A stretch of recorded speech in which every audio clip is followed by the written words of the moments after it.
Hi, Amalia. Hi. Hi. How are you? Do I have to open the camera? Hmm? Do I have to open the camera? Can you not see me? I can see you. I'm asking if I should open the camera. Oh, no, you can just stay off camera. That's fine. Okay, because I'm with. Unless you want to, obviously, but yeah, that's fine. You can stay off camera. Okay, I'm in my robes. It's Oh, kind no, just stay off, then that's fine. of okay. I need to make you a co-host. I'm just going to do that now. Okay. There you go. So you should be co-host now. So Yeah. you should be able to admit people and mute them on entry as well. Okay. Yes. And Should I start admitting people? hmm? There are 4 participants. Should I admit them? No, not yet. We'll wait till 8 o'clock. I'll admit the guest speakers first, and we'll just make sure that they're settled, and then we'll start admitting people at about 8 o'clock. Okay. And I'll let them know that I'm recording it when it first starts as well. So I'm just going to let the guests in. So they should already be muted on entry. I think Lauren's already set it up to be like that. But if they're not, or if they unmute themselves throughout it, if there's any background noise or anything, you can mute the participants. So could you like go in and mute people if you can hear anybody making any noise or anything like that, because it'll probably interfere with Okay. Yeah. the guest speakers. Yeah, just kind of keep an eye on that sort of thing, but hopefully it should be all right. But I'll just admit Billy and Constantine, who are our guest speakers. Mhm.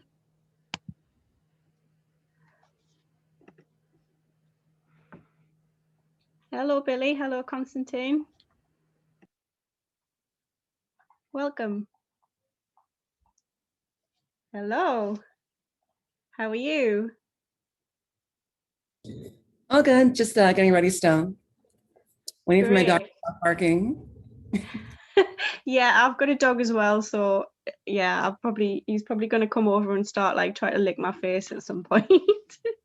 Hello. Hi, Constantine. How are you? Okay. Yeah. Okay. Can you hear me? Okay. Yes. hear I can. Oh, great. Yeah. Hi, Constantine. Nice to meet you. Nice to meet you too.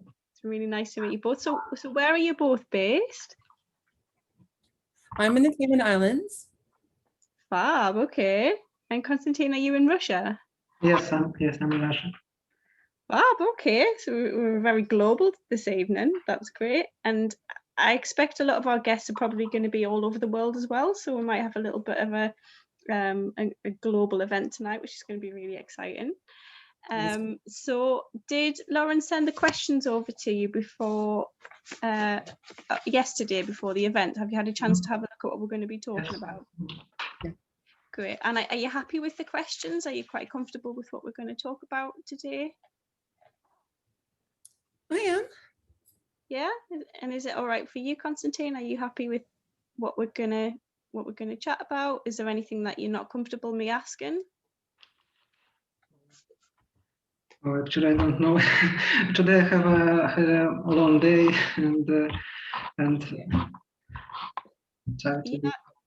I mean, it's fine. It just sort of, yeah, just I'll ask the questions and then just answer with whatever sort of comes into your mind. We'll just keep it a nice kind of light, like free flowing chat. And at the end, it's going to be about 10 minutes where I'm going to ask the audience to ask questions throughout. So there's going to be some potentially some questions that we haven't prepared for.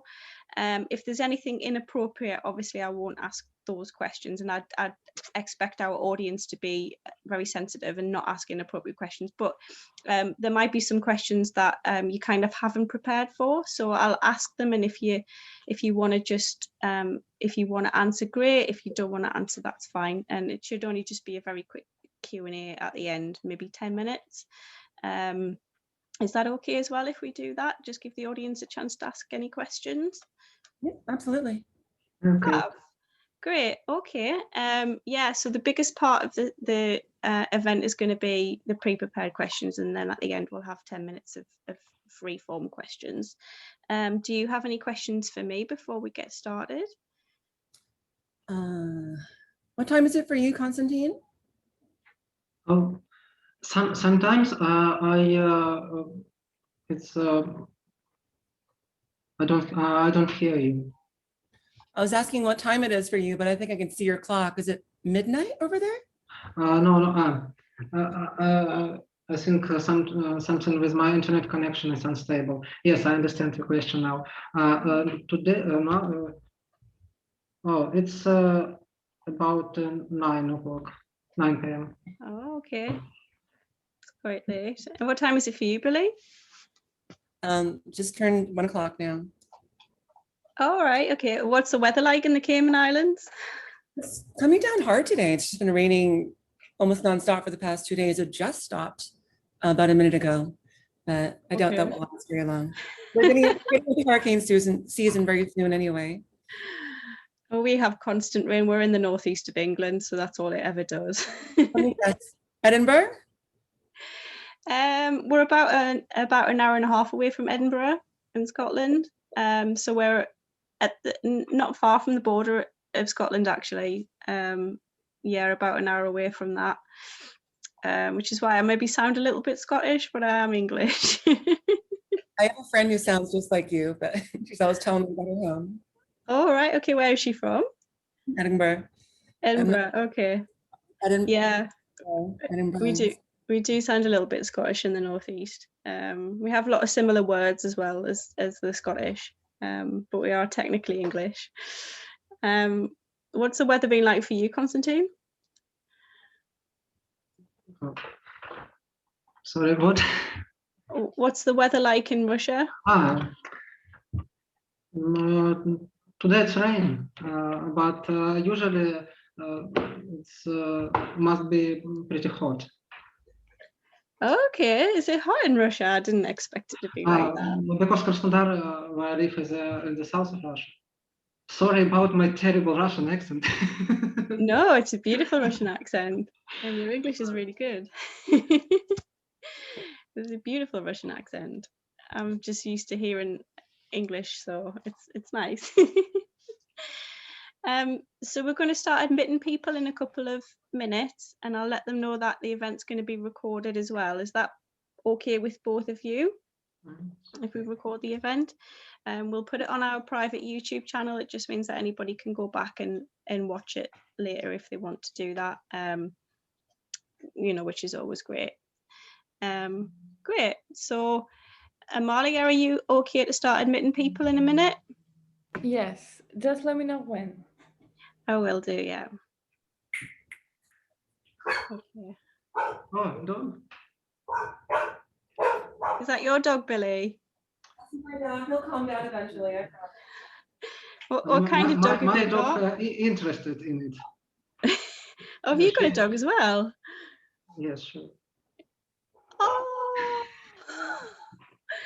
oh, is it a girl dog or a boy dog? It's a girl. She's a girl. She's a girl. She can't help me. Oh, she's beautiful. Actually, she like a cat. She likes to be with me. Oh, that's really nice. My dog's a really big dog. He's a Labrador, so he can't sit on my knee. He's too big. He weighs about as much as I do, so.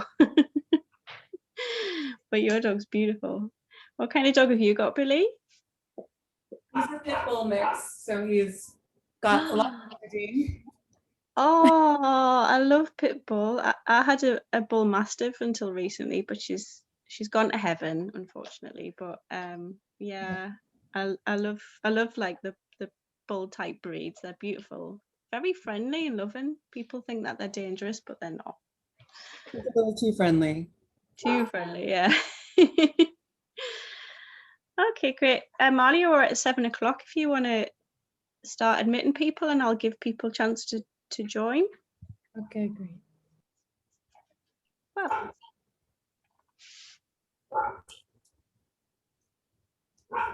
Okay.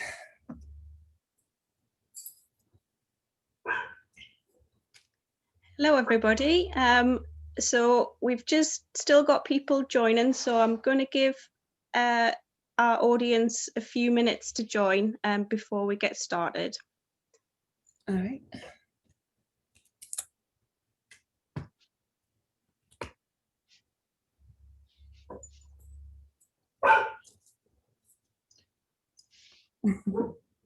I really hope he quiets down soon.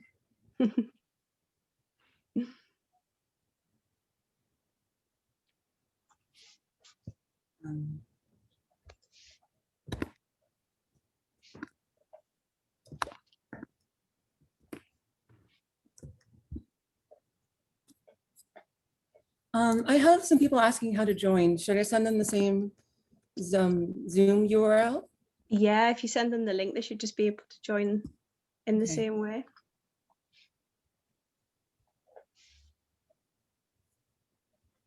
Yeah, we've still got people coming in, so give it another minute or so. I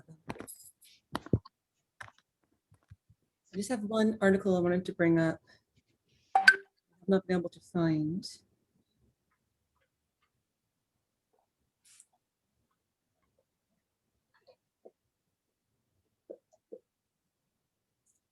Here it is.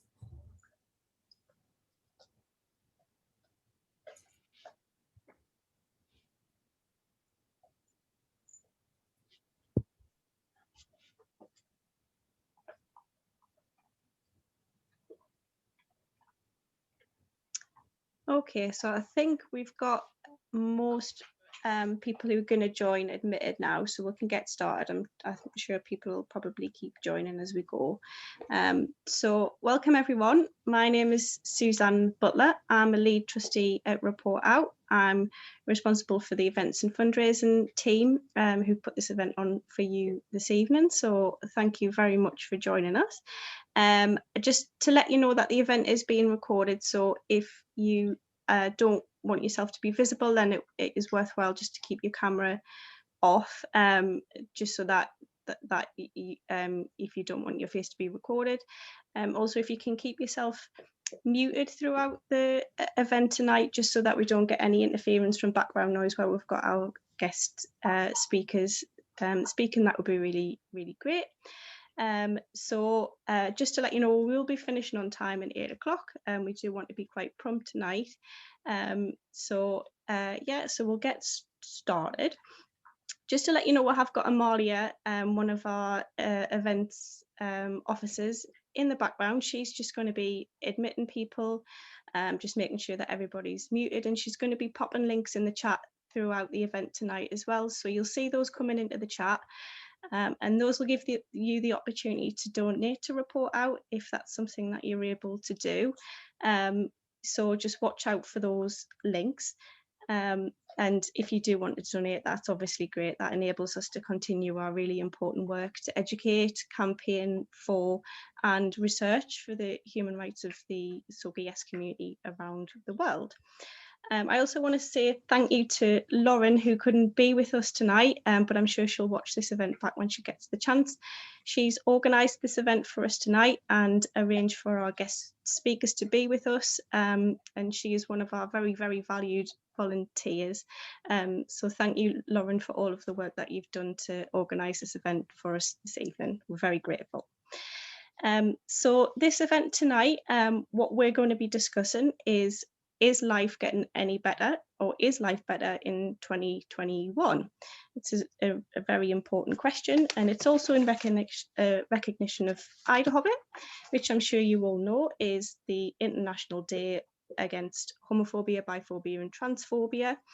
It's on the 17th of May, so it was just last week, or just during the week. It started in 2014, and it was created to highlight the violence, discrimination and repression of LGBTQ people all over the world. And it's now celebrated in 130 countries worldwide, which is obviously fantastic. This includes countries where being LGBTQ is criminalised, so that's very significant. And it's meant to bring awareness and unite people together against homophobia, biphobia, transphobia and intersexism around the world. And this day is aimed to grab the attention of the media, politicians and the public to hear various people's stories and experiences. So tonight we have with us our very esteemed guests, Billy Bryan and Konstantin Bushev. I hope I've said that right, Konstantin. I'm sorry if I haven't. So I'll let our guests introduce themselves more thoroughly in a moment. But the first part of the event this evening is going to be a Q&A session with our guests, where we'll ask them some pre-prepared questions. And then at the end, we'll have about 10 minutes where we'll ask any questions from the audience. So if you can pop your questions in the chat as we go throughout the event tonight, and then I'll go over to your questions at the end. So we'll move over to the questions. So Konstantin and Billy, first question to you is if you could tell us a little bit more about yourself, your background, and your role as an activist and what you do. So we'll go to Billy first. Welcome, Billy. Oh, you're still muted, Billy. Let's do that. Hi, my name is Billy Bryan, commonly known as B. I'm the founder and president of Colors Caribbean, formerly Colors Cayman. We're based, of course, in the Cayman Islands. We started maybe, I guess, around 2015, but we formally became an organization in 2018. And I identify as a pansexual, polyamorous, genderqueer, and transgender woman. Fantastic, lovely. Thank you for that. And Konstantin, over to you. If you could give us a little bit of background, your role, what you do. Hi, I'm Konstantin, and my pronouns are they, them. I live in Krasnodar. It's quite a big city in the south of Russia. Actually, I'm quite an ordinary person. Now I work as designer mostly. Besides that, I'm into photography, I have a dog, and I'm a trans and non-binary person. And I'm a trans activist for about 5 years. My activity consists of two big parts, I think. First, one of I am open as trans person in my daily life, and I also speak openly on trans topics in public. And I like to do sort of small projects around a specific topic. For example, this March in my Instagram, I did such a small project for change, maybe 30 trans days. Every day I wrote one thought related to my trans experience, and the project finished on March 31st in Transgender Day of Visibility. It's just example. Second part of my activities is my friends and I founded a small initiative group about a year ago. This is a group of transgender and or non-binary people, and we help transgender and non-binary people in Krasnodar. The group is completely volunteer. That is, we do it in our free time. But what we do, we give consultations to trans people on various issues, health, changing documents, commission, and so on. And we also recommend friendly doctors, including such important specializations for trans people as surgeons, endocrinologists, gynecologists, and others. And we also cooperate with psychologists and a lawyer. And information is very important thing, and we try to provide trans people useful information that they need. For this, we have a group in social media and a website. And last thing I want to say about our group, we see it sort of not only as a tool for helping trans people, but also as a space for us for the implementation of our ideas and development of activism. So that's all this basic information, I think. Okay. And what's the name of your group, Konstantin? Name of our group? Yep. Its name is Expansion. Expansion. Expansion. If Okay. if it's interesting, I can give links to resources later. Okay, yeah, or if you want to pop something into the chat at any point, just so that people can maybe check it out, that would be really fantastic, because we've got people joining all over the world, and I'm sure it's probably very relevant and maybe even very useful for some of our audience here. So if you want to share anything, you know, by all means, just pop it in the chat or share it later and we can share it on our social media. That would be great. Okay, well, thank you so much. The work that you do sounds fascinating and so necessary as well. That's incredible. So if you could, so we'll just follow the same format if we go for to Billy and then Constantine. So the next question is, what has it been like for you as a transgender person in your country, in your nation state? So if we go over to you, Billy, if you could tell us a little bit about what it's been like in your lived experience. Sure. Well, in a word, challenging. There are next to no protections when it comes to trans people here, legally or otherwise. There's essentially zero representation outside of myself. I know very few people who are actually out as trans people in the community here because of the same fear and stigma that persists across our nation as well as the whole region as a whole, the Caribbean and Latin America. So we're quite a small country here. The Cayman Islands are about 65 to 70,000 people in total. So it's not too many, but again, because the jurisdictions around here are so closely knit, as in Jamaica, Cuba, Puerto Rico, et cetera, a lot of that same prejudice and discrimination, transphobia extends to all those different areas, right? So it's hard to feel as though you're safe here or you have any kind of support at all. I was just talking to some kids at school yesterday. They invited me for an interview, and they brought up the story that someone else told them, I'm sure, about how one of the women's shelters here, a shelter that's supposed to be specifically for women, wouldn't let a trans woman in because of the fact that she's trans. So she didn't have the biological requirements to use the facilities there. That's just one example. So, but overall, we don't have any policies or legislation to support our community as a whole, the LGBTQIA+ community, outside of decriminalizing consensual same sex about 2 decades ago. That's it. We're now fighting for marriage equality, but of course that's above and beyond trans issues. So yeah, again, it's been very challenging, but I've had to make my way because I found myself essentially stuck in Cayman Islands about 13 years ago. And I was determined to make it safe and comfortable, not just for myself, but for my family, because I now have a teenage son who just turned 13.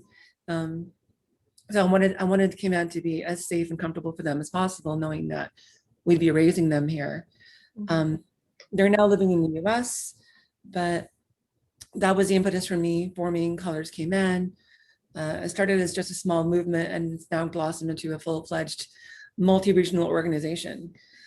So yeah, I've had to fight a lot just to be recognized, just to be seen and heard as a trans person. Okay. So yeah, again, very challenging.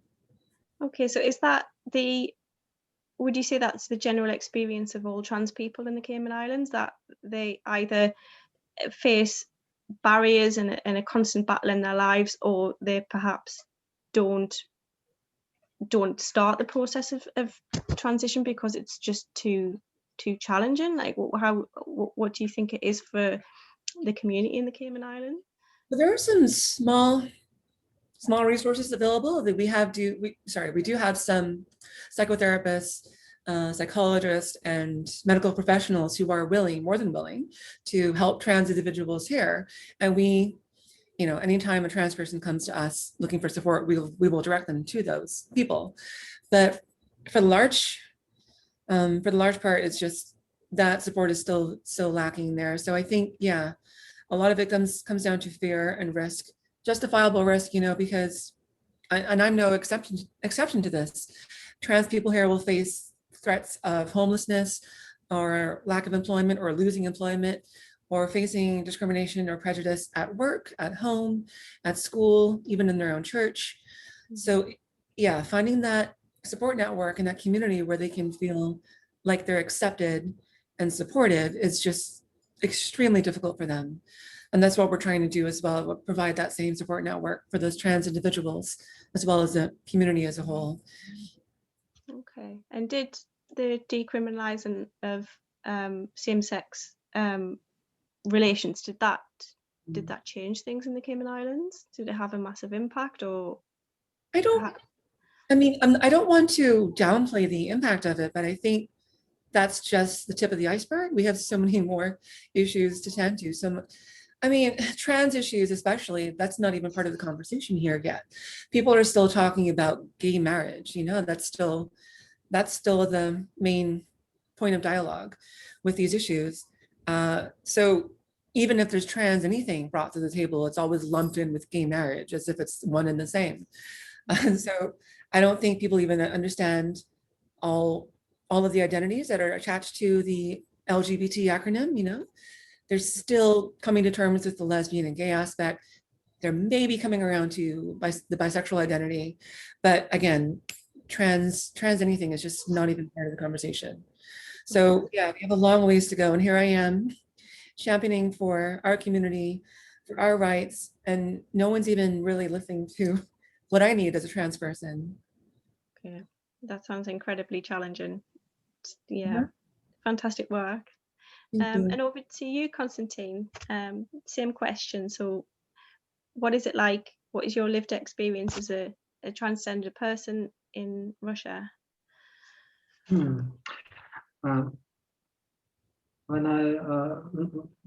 I listen to Billy, I understand that I'm really happy because my way as trans person wasn't very easy, but I have people who supports me, my sister, my friends, and it's great.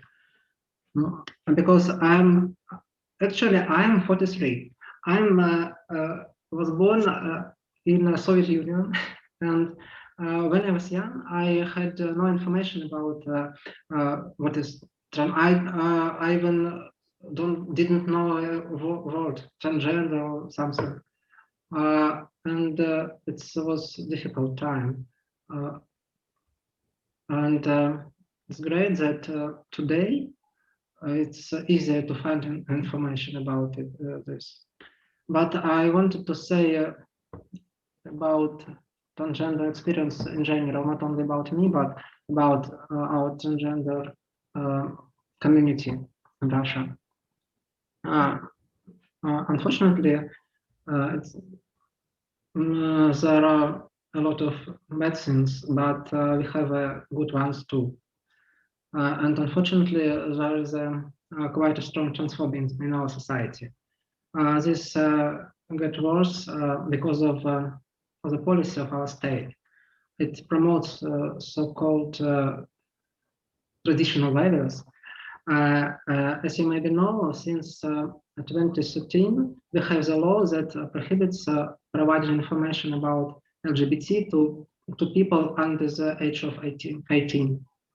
But the problem is not only with the law itself. As a fact that the state declares LGBT people unequal to other people, sort of shapes a public opinion and produces homophobia, biphobia, and transphobia in society. For example, several years ago, I had to move from the village where I live to Krasnodar. It became not safe for me to live there because of threats from transphobic people. But at the same time, a quite good procedure of legal gender recognition was adopted in Russia in 2018. According to this procedure, all stages are quite clear. For example, if I'm a trans person who needs a transition, then first I must go to, sorry, it's a difficult word for me, psychiatrist for diagnosis F64.0. Based on this diagnosis, I can already receive hormone therapy or surgery if I need it. Then I have to undergo a special medical commission and receive kind of document. And then on the basis of this document, I can change the birth certificate, passport, and so on. Very important positive thing of this new procedure is that I do not need to undergo surgery to change my documents. Previously, it was required. Okay. And previously, documents could only be changed through the court. Now I just should go to registration office. As for me, I changed my documents through old procedure, and actually it's not my best memories. Okay. But in practice, this procedure is quite good, but in practice, things are worse. For hormone therapy and surgeries, document from the commission is required, not only the opinion of psychiatrists. Okay. And there are few commissions, such commissions in the country. They are not even in all big cities. And commissions in public health organizations are often transphobic and often refuse to trans people for no reason. Such a commission works in Krasnodar, for example. And as a result, there are only one or two good commissions for the whole country, and people have to pay for passing this commission. Right. Okay, so even though it's technically legal to transition, you still face transphobia institutionally, and are you facing transphobia in your communities, in your workplaces, the same as Billy? Really, does it impact employment, housing? How does it affect you in those ways? Yes. People face transphobia really in the many spheres of life. It's difficult to find job, especially if your documents differ from your appearance. And many problems had students with transphobia. They face transphobia not from students but from teachers, and it's I think it's very bad. Right. But there is good news that in many regions now there are LGBT organizations that help trans people with solving vital problems, and that's good news really. And if you have a time, I would like to note one thing. That support from the liberal part of society grows. For example, last year there was a project of law that prohibited changing the gender marker in birth certificate and prohibited trans people from marriage. And not only LGBT spoke against this law, but many other people too. And the law was withdrawn, partly because of this voice, I think. And this is really great news too. Okay. Okay, thank you so much. We'll move on to the next question. So days like IDAHOBIT, do you think that they really make a difference worldwide? Do they make a difference to you and your country? Do you think that they have a significant impact and have a relevance in the world that we live in today? We'll go to Billy first. Absolutely, I think it does make a difference. If only because it gives people a reason to rally around these issues, whether that's activists or entire organizations or just allies in general. I think it's good to have any reason really to call more attention to things like homophobia, biphobia, transphobia. And I think they mentioned on the website, what is it, intersex phobia? Is that they're bringing that to the conversation as well. So yeah, I think any opportunity to talk about these issues, I think is a good thing. But we have to do more though. I don't want, all that being said, we have to do more than just talk about them. We have to take action. I get a little frustrated with people who like to, well, there's a term for it, performative activism, where they'll, I forget the actual term now. They'll champion their values about how they support the LGBTQIA plus community, how they're an ally, etc., but then don't actually take action. They don't, donate to a local organization or donate to a local activist or attend one of their workshops. But they don't really take any tangible actions, what I'm saying. So that's the real hurdle I think we need to overcome, is doing more than just saying that we support this community, saying that we support you and the issues affecting you, or we support anyone tackling those issues. So that's where the rubber meets the road for me. And I'm glad we're having a conversation about it right now. I think while it's important to have these events and these calls to action, we actually have to take action as well. So do you think that there's a divide between what people say and what people do? Yeah, definitely. I think, okay, this is going to sound a little controversial, but I think there are a lot of people out there who just want to, what am I thinking of? Value something. Anyway, they want to say that they support the community, but then they don't actually take action just because it makes themselves look good, right? I can't tell you how many tweets I see on Twitter or posts on Facebook or whatever on Instagram, where people will put out some small little thing saying, "Hi, I see you, I respect you," and then move on with their lives. It just, all that really results in doing is making themselves look good. It doesn't do anything for the community that they claim to support. So again, I think these events need to be attached to some tangible call to action.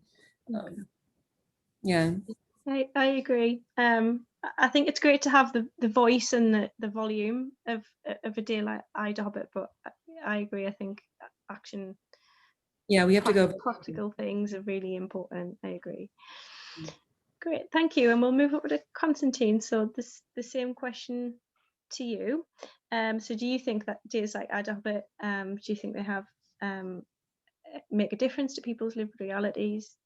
Are they important? Are they significant? Yes, I think such days are important. I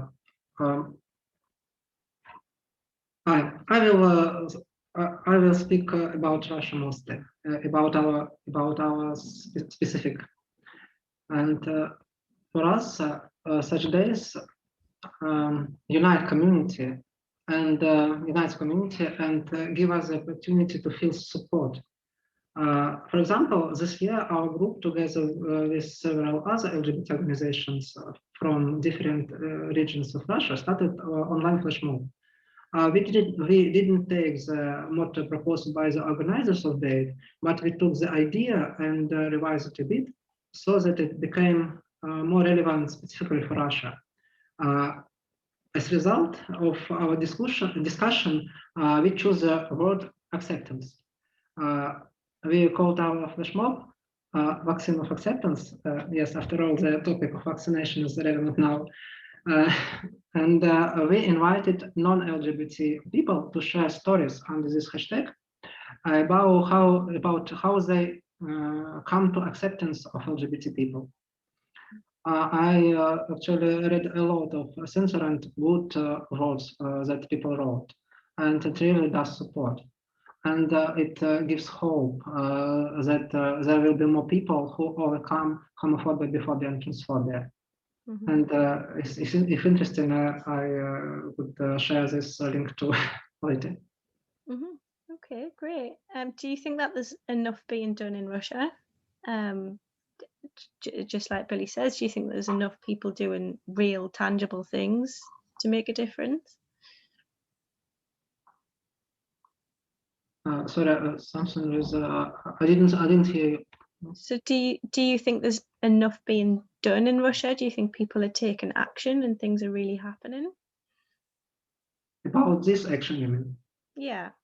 So are people actually doing things that make a difference? Is it just noise? Are people just talking, or are people doing things? Is it changing?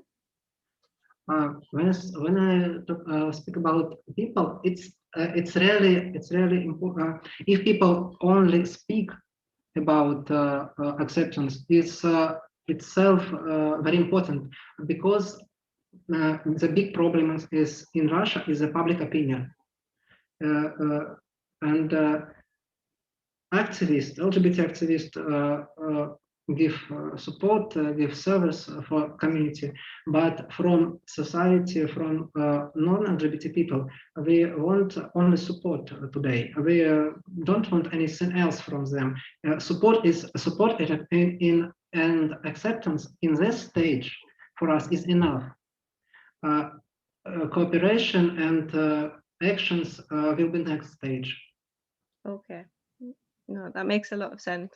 Great, thank you. Well, we'll move on to the next question. So I guess we've already talked a little bit about this, but just to talk about it a little bit more.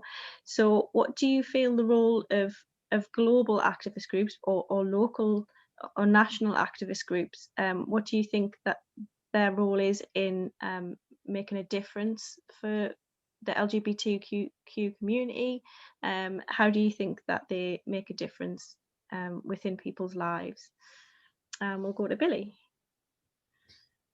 I've always approached this, or I've always said that these things need to be approached from multiple angles. And that's the approach I've always taken myself. So that includes socially, legally, politically, through education, through action, through workshops, etc. I think to really do this work, we need to come in it from every possible angle. At least that's how it's been for me. That's how I've had to tackle it here, because you have to, just let me dive into more specifics here. You have to empower our youth, you have to educate teachers, you have to educate families, churches as well, because we have a sizable church community here.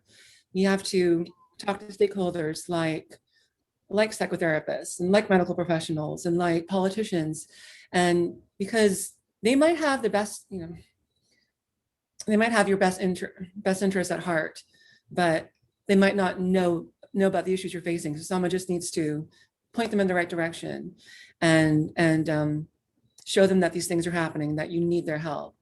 So yeah, we've worked with all of those same people. We work with psychotherapists, with teachers, with students, with politicians, to make sure that our community is not just seen and heard, but that the issues affecting them are addressed as well.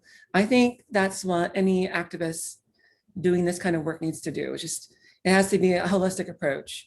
It's not to say that you can't do one-off events like a rally, for example, or like a pride celebration. Those things, of course, matter, but to really get to the heart of these issues, you have to attack them from every which way. Okay, but do you see as education as being a crucial part of that? So educating the community holistically. Yeah, we operate on these 3 pillars of encouraging dialogue, promoting visibility, and providing education. And we've been doing these gender and sexuality educational workshops for years now.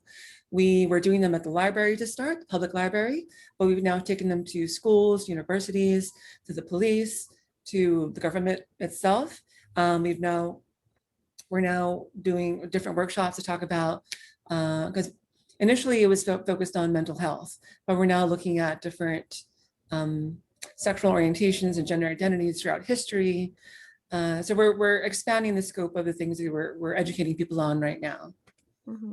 Okay, and have you experienced any resistance to that? How's that been received? People didn't really, the only resistance, I think, if I can even call it that, is people are reluctant to show up for the workshops, because the typical thing is they're worried about stigma, harassment, etc., or being seen associating with people like us. But I think generally they've been very receptive to it. This is not exactly a workshop or anything educational, but there was an event we were helping to promote and organize a few weeks ago called Sexuality Through Art.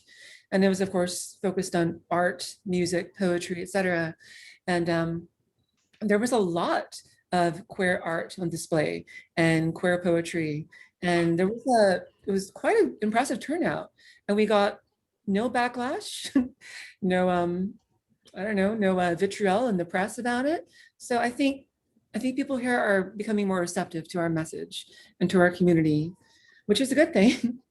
That's why I said keep going with these initiatives. Yeah, just a lot of hard work, determination.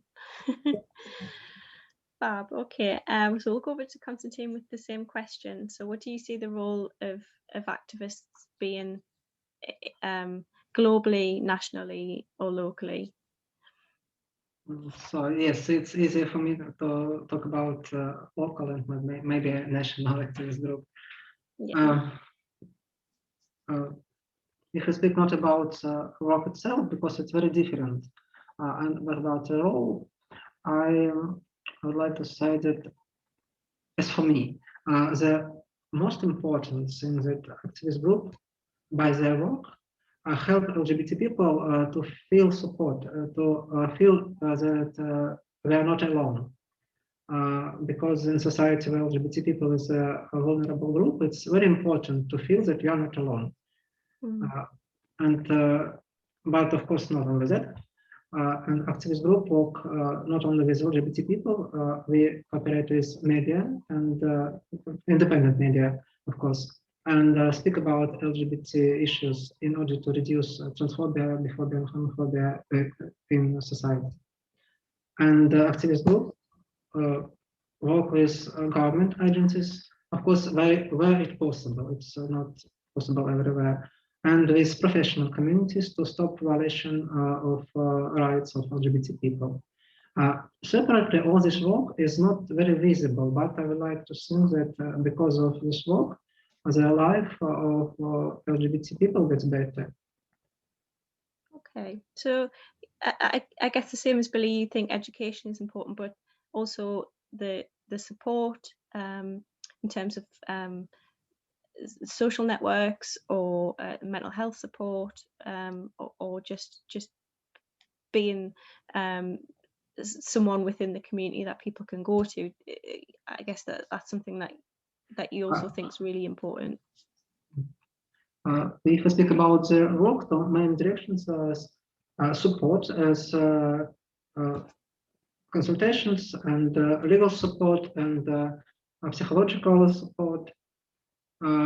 Also, some organizations held events for LGBT people with different topics, and a lot of work is in social media. Because if I want to speak with people under 18, it's illegal. But in social media, I don't know about their age, and I can speak with them. Okay. I maybe will find it by this, but I'm lucky yet. It's offline meeting. It's more difficult to organize. Okay. And if we organize educational events, for example, for specialists, it's something like we don't publish announcement about it, and we don't speak a lot openly about this event because we want to hold it. Okay. So would you, what would happen if you did speak openly about it? What kind of resistance might you expect? Maybe police will come. This event will be stopped anyway. Okay. Okay, so we'll move on to the next question. Thanks for that. That's great. So we are running a little bit short of time because we've just had so much to talk about. So I might have to skip a couple of questions. Let me have a look. Yeah, so I guess this is a really important question. Do you believe that the work done by activist groups is always positive, or do you think that sometimes there may be negative implications, or it maybe doesn't achieve what it sets out to achieve? So Billy, if we can go over to you for this question.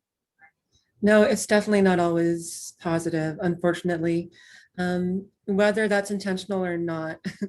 I have a few anecdotes of my own. I'm not going to share those because I don't want to demean anyone or speak ill of anyone. But yeah, there's a lot of internalized homophobia, biphobia, transphobia that still persists even amongst activists from our own people here.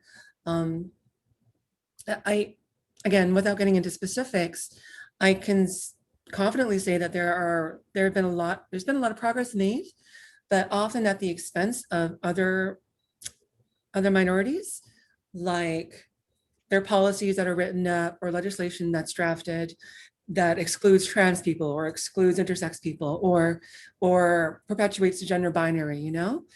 So while it paves the way forward for certain identities and certain sects of the community, it does further damage to those that are even more marginalized. So yeah, it's a hard thing to navigate sometimes, but even worse than that is going back to what I was saying earlier, some activists just don't have much respect for certain people in the community. Like they're all for same-sex marriage or, you know, promoting gay events or lesbian events, but they'll scrunch up their face about including trans people, or they'll explicitly exclude trans people. So you really have to be careful about who you support and the efforts that you're making, because it's really easy to leave people behind that you really should be lifting up. Okay. So do you see that there's maybe a hierarchy amongst identities, and then within this hierarchy they'll champion their own cause, and then the people's voices get left out of the conversation? I don't want to paint it as hierarchy, but that might be how certain people see it. I think this is going to sound disgusting coming out of my mouth, but I think certain identities have priority over other ones. You know, I've been told by other activists that I work with that I have to wait my turn, that we have to cross this bridge first before we get to my issues, because those are more pressing, right? Those are more important. And I hate to say that, in a way, that's a little bit true. You know, I can't go out championing for my rights as a transgender person. I can't talk about changing gender markers or legalizing top surgery or bottom surgery, because we have to cross the bridge first of marriage equality. People aren't ready to talk about trans issues. They aren't ready to talk about intersex issues or non-binary people or polyamory. You know, they're not there yet. So yeah, there is a bit of a priority, sad to say. Okay. And do you think that's legitimate, that actually those issues need to be addressed first? And really, who gets to decide what is the most important? I don't think it's legitimate. I think it's true. I don't think it should be that way. Going back to what I was saying earlier, I think we have to take a more holistic approach to this. If you're going to talk about issues affecting the LGBTQIA+ community, the queer community, you need to talk about the community as a whole, not just certain parts of it. But that's the narrative that we're so accustomed to, right? So it's really hard to break free from that. I mean, I'm a little bit guilty of it myself, because here I am, I've been doing this for years now, fighting for marriage equality, knowing full well that it doesn't account for someone like myself who's polyamorous. Up until very recently, I had 3 partners at once. And if I wanted to legally marry all of them, I couldn't do that. And the legislation I was working on with these other activists would not allow for it if it were passed. And now it is passed. Now we do have our civil partnerships here.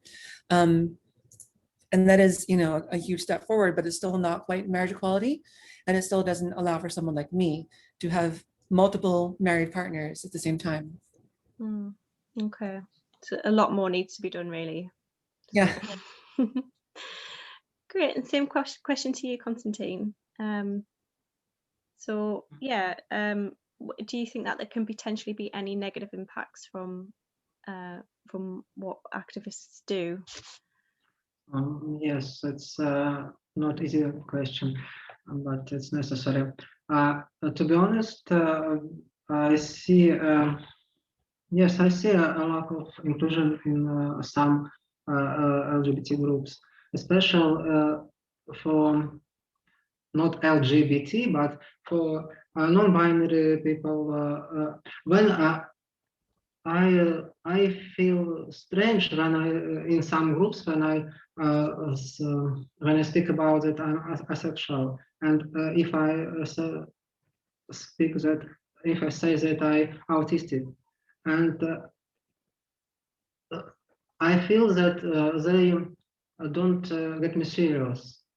This something like we have more serious problems. Stay, please, and wait. But I think it's yes, it's problem, but it's an opportunity to improvement of our work. And many groups work with it and work in this direction. And the next problem I want to say it's negative impact, not only on not on the LGBT community, but on ourselves, on the activist community. The way we work often is has this negative impact. In caring for others, we too often do not care for ourselves. And I believe that activist burnout is a serious problem in Russian activism, really. This is very bad for activists themselves, and is also bad for the LGBT movement. We need to start taking care of ourselves more, I think. Okay, so do you see that it can be the movement is fragmented, maybe not everybody working together in the same direction or for the same goals, maybe? No, maybe, Maybe. Okay, great. Well, we're fast running out of time, but one very quick question. So I guess just a couple of words would probably do to answer it, and then we'll move on to the questions from the audience. But the whole topic of this event tonight was: do you think things are any safer in 2021? And in your opinion, Billy first, do you think that might be true? Yeah, I've been dwelling on that ever since I was invited to speak at this event. I think it really depends on which metric you're using to gauge it by, you know. Sad to say, I don't think things are that better, because I've seen so many reports of how there's been an increase of abuse, murders, rape, whatever, with trans people especially, just in the US, right? And how, I have this on my phone as well, how the UK and Cayman Islands are a British territory, by the way. The UK has gone down in the rankings of being LGBT inclusive or supportive. And we have next to no data to point to in our own region here, because you know, when statistics are recorded when it comes to gender-based violence, for example, or domestic violence or suicide and all that, or even police arrests, these things are taken into consideration. No one's taking account or taking note of sexual orientation, gender identity, all those things. So all this data is just largely missing. So you know, in one way, we could say that things are getting better because we're just not hearing about the stories because no one's recording them, or the places where people are more empowered to come out and be seen and actually publicly identify as queer. Maybe things look like they're getting worse because people are just more open about who they are. It's really hard to gauge yes or no, you know, either way on this thing. But I think for the most part, I hate to say it, I don't think it is getting much better. Okay, so we might be gaining ground sometimes, but losing ground elsewhere at different times. But I don't want to discourage people. I think we need to keep fighting because it's going to be an uphill battle before we cross that hump, you know, but we'll get there. Great, that's very inspiring. Thank you for that. And Constantine, same question to you. Do you feel that we're any safer in 2021? If I feel safe. Actually, you know, when I first read the title of event about if life getting better in 2021, to be honest, my first thought was no, it doesn't, especially in Russia, because we really have many difficulties, and not only in LGBT issues, but with political and economic situation. But at the same time, I see that civil society and LGBT community as well is better can organize itself. There is more mutual support, more cooperation, and people do not leave activism but come into it and find new ways and new methods when facing new challenges. And excuse me, maybe it sounds a little pathetic, but life is not something abstract. Life is what happens to us and around us, and if we do something to improve it, it's getting better anyway. It's for me. Yeah. So yeah, again, still just an uphill battle, isn't it? Really, constantly being a voice, being a support, being an advocate. But you do fantastic work, and I'm sure you do fantastic work within your own communities as well. So. And thank you so much for joining us. And we're going to move over to some questions from the audience. I'm just going to get the chat up here because I think we've had quite a lot go in.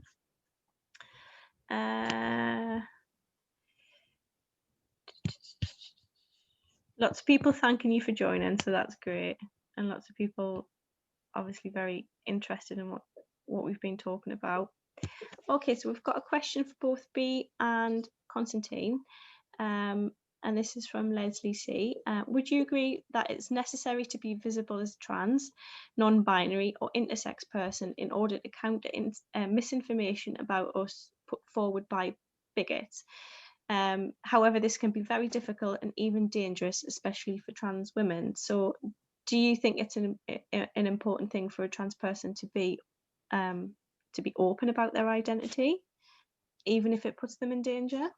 So that's I guess that's for both of you if you have any thoughts about that. I think it's crucial as an activist when it comes to just an individual. You shouldn't have to do that. You should be allowed to express yourself in any way that's comfortable for you specifically. We don't have an obligation to stand up for our community. We don't. The ones who are supposed to be doing that are the ones who have the power, our government, our schools, our parents, our community leaders. Those are the ones who should be lifting us up. It's not our responsibility to be at the front of this fight. We shouldn't be on the front line.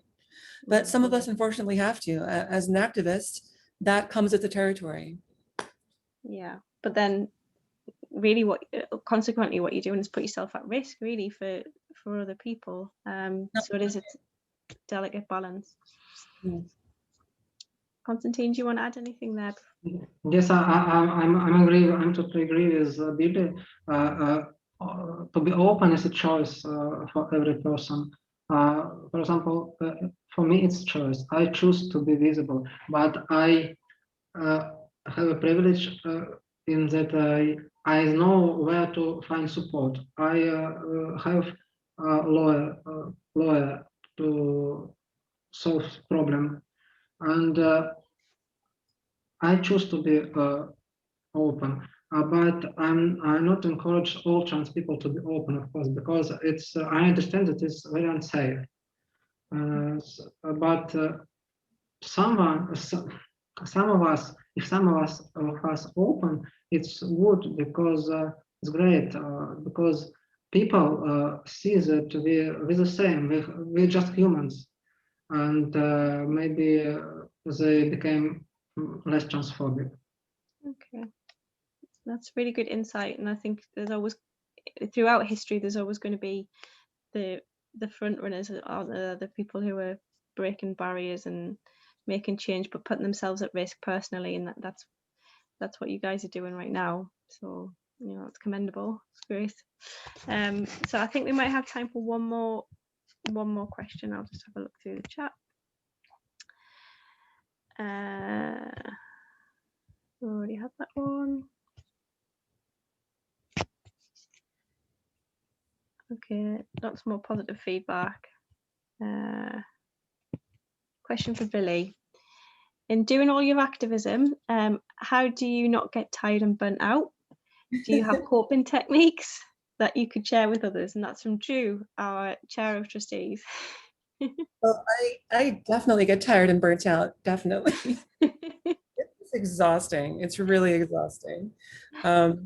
I mean, it's hard enough just being a trans woman of color who's also genderqueer, polyamorous, all these different things. So I have to battle that stigma on a daily basis, the rampant transphobia that's around the Caribbean.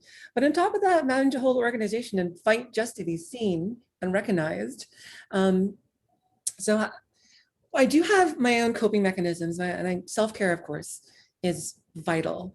And I mean real self-care. I mean just taking some time to yourself.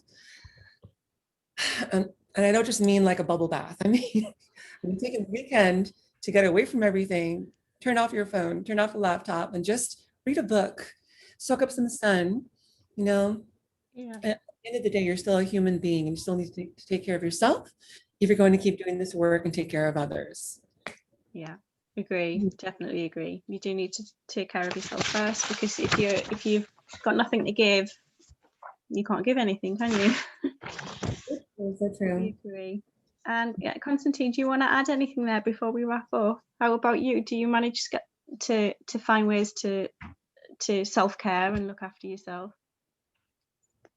Oh, sorry. Could do you you have- repeat it? Do you have coping techniques? Do you find yourself getting burnt out from the tremendous amount of work that you have to do to battle stigma and discrimination? Do you have techniques to cope with that? Actually, I'm in process of finding these techniques now. Okay. And you mentioned earlier that you've got a really good support network with your family as well. So is that a really good thing? Yes, yes, the support of my family and especially of my sister is a great, it saves me. That's great. I think it's very important to have people around you that can be your rock sometimes, and it's fantastic that you have that. So I think that's all we've got time for, really. I don't think we can go over any more questions. I'm really sorry if anybody asked anything in the chat that we didn't get time to go over. But I mean, by all means, if you have any questions for our guest speakers tonight, if you want to message us on social media, and then I'm sure B and Constantine, I'm sure you wouldn't mind if we forwarded over any questions, or if you wanted just to put to put you in touch with each other, we can always do that. That's our role, really, as a human rights organisation. That's what we're here for. So I'm just going to wrap up. I just want to say a massive thank you to our guest speakers, B and Constantine, for coming along. You've been absolutely incredible. Your insights are amazing, and I've very much enjoyed listening to it, and I'm sure all of our audience have too. So thank you so much for your time, and keep doing the work that you do, because it's so needed. It's so needed. I want to thank our audience for coming along as well, because it's Saturday evening and I'm really grateful that you've done that. And thank you for your questions as well. I'm sorry if we haven't covered any of them. I want to thank Amalia, because she's been beavering away in the background and making sure everything runs really smoothly. So thank you, Amalia. And thank you, Lauren, who's not here, for organising this event too. Do follow us on social media if you're not already following us, and if you want to donate to Report Out, you can do it on our website, you can do it through social media, or any of the links in the chat that's been popped in throughout. So I hope you've enjoyed this evening. I really have enjoyed it, and thank you so much. Enjoy the rest of your Saturday night, and thank you again, being Constantine. You've been wonderful. Thank you. Bye, everyone.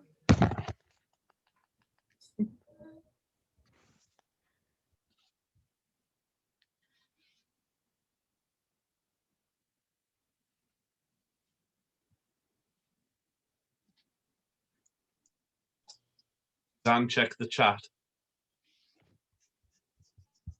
Oh, I've got some really good feedback.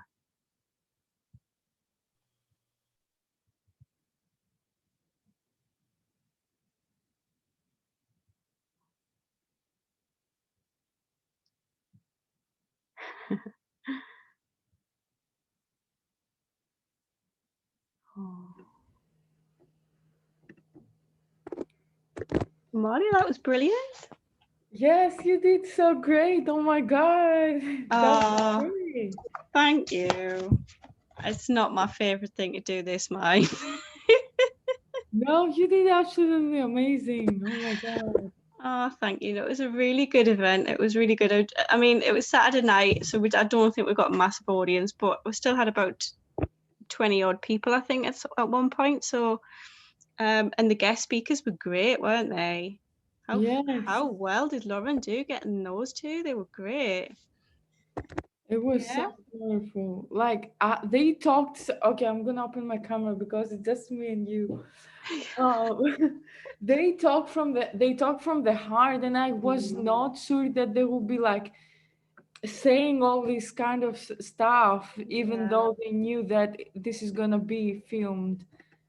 They're Wow. so brave, so brave. It's incredible to do that. That like what they do in their own countries to change the lives for other people, and to speak so openly about it. It's incredible. And I was a bit worried that with it just being a Q&A, that I might ask them a question and get like a 12-word answer, and then I'll be like, shit, how am I going to fill the time?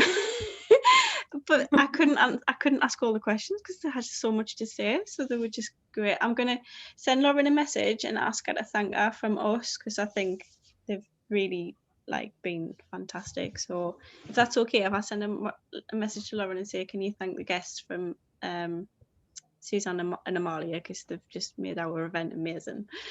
But you were amazing too. Well done. Like just like getting everybody in and making sure there was no background noise, like no interruptions. Everything went really smoothly. So well done.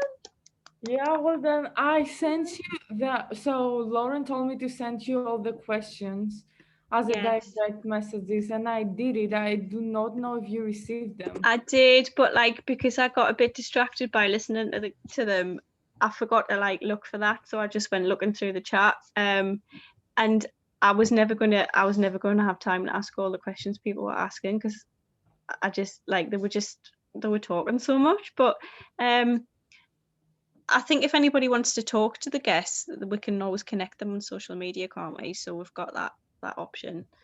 But yeah, no, you did a really good job, Amalia. Well done. Thank you. It was. Do you like events? Do you like what we do? I like events more than social media, just because, like, I don't know if you heard about the story that Greg was being so rude to me.